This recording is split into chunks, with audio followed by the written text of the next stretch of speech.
রাস্তার ধারে থাকবে না কোনো ডাস্টবিন, এমনকি আসানসোল বাজারের রাস্তার ওপরেও কোনো ডাস্টবিন থাকবে না, এমনই ভাবনা আসানসোল পৌর নিগমের।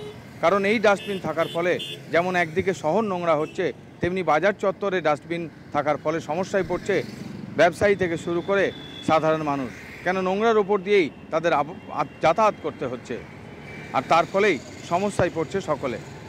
আর এই ভাবনাকে মাথায় রেখে আসানসোল শহরের রাস্তার ধার থেকে ডাস্টবিন তুলে দিচ্ছে আসানসোলের পৌর নিগম।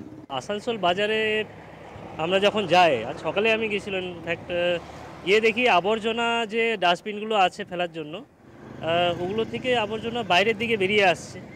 চলাচল করতে হলে ওই আবর্জনার মধ্যে দিয়ে হেঁটে আমাদের বাজার করতে হচ্ছে। সুতরাং এটা নিয়ে যদি কিছু করা যায়, মানে ধরুন এই ডাস্টবিন রয়েছে এক জায়গায়, তবে লোকজন দেখছি তার আশেপাশে আবর্জনা ফেলে দিচ্ছে, ডাস্টবিন না ফেলে পুরো জায়গাটা একটা নোংরা হয়ে যাচ্ছে।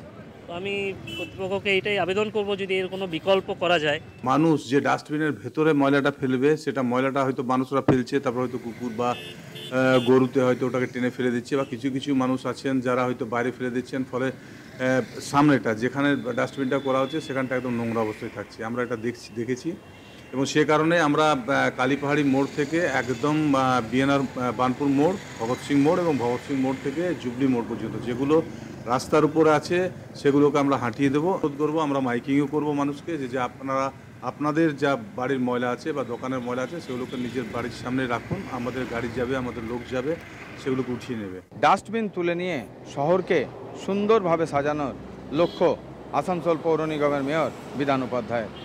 এখন কবে শহর সৌন্দর্য রূপ পায় তা দেখার।